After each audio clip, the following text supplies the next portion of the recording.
Hey, how's it going? I hope everybody's doing well. I know we're in some pretty crazy times right now with a presidential transition taking place and COVID-19 still running amok. So I just want to let you know I love you and I'm here for you. And if you need any assistance with anything at all, don't hesitate to reach out, whether that be helping to buy groceries, helping to pay a bill, or just simply need some prayer. I'm here for you. Don't hesitate to reach out and let me know.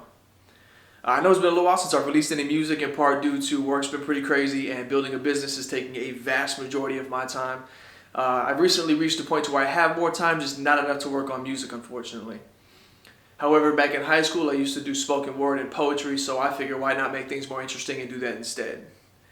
So, without further ado, this next piece is called The Self-Righteousness of the Saying, The Lesser of Two Evils. Enjoy. Alright, so I've never really liked this statement, I'm gonna pick the lesser of two evils, right? Now, I find it odd that I tend to only hear this around election time. I find it even more odd that I tend to only hear this from white evangelicals as if a means to justify the evil they know they're fixing to commit. Now, I could be mistaken, but I thought the whole purpose of being a Christian was to walk like Christ and not just try and talk like Him. This statement usually doesn't catch me off guard, but it did here recently when my wife said it.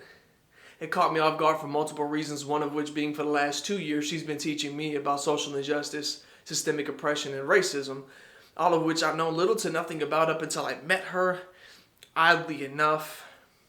The other reason it caught me off guard was for a moment, I became a teacher, a position I'm not super familiar with but was willing to take on. Now I'm going to spare you the formalities of the conversation and just get to the point. She uttered the forbidden statement.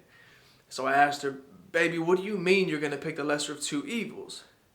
She began to explain to me, "Well, I don't like this candidate, but I really don't like this candidate. So I would rather vote for this guy, vote this guy out of office, and in another 4 years, vote this guy out of office as well."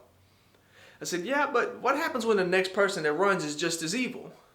She said, "Then we'll vote him out in 4 years as well." I said, "Yeah, but then you're just continuing this cyclical cycle of choosing evil. That's like picking between Satan and his demon." She proceeded to tell me, "Yeah, but that's just how the system was set up." I said, "But is it?" See, the system was set up for slavery, and that to a certain extent has since been abolished. The system was also set up for segregation, and that to a certain extent has since been abolished as well. And now racism and hatred are being brought to light as a detestable thing, and things are slowly but surely starting to change. And as she began to realize that I wasn't trying to attack her, more so get her to question the statement she just made, being a Christian, she slowly began to relax and take a step back and understand. It's time we stop choosing evil, period. Well, that's just the general consensus me and my wife came to, and I think we should all come to. Stop choosing evil just because it's the popular decision. Stop choosing evil, period, and just do the right thing. Period. Stop choosing evil.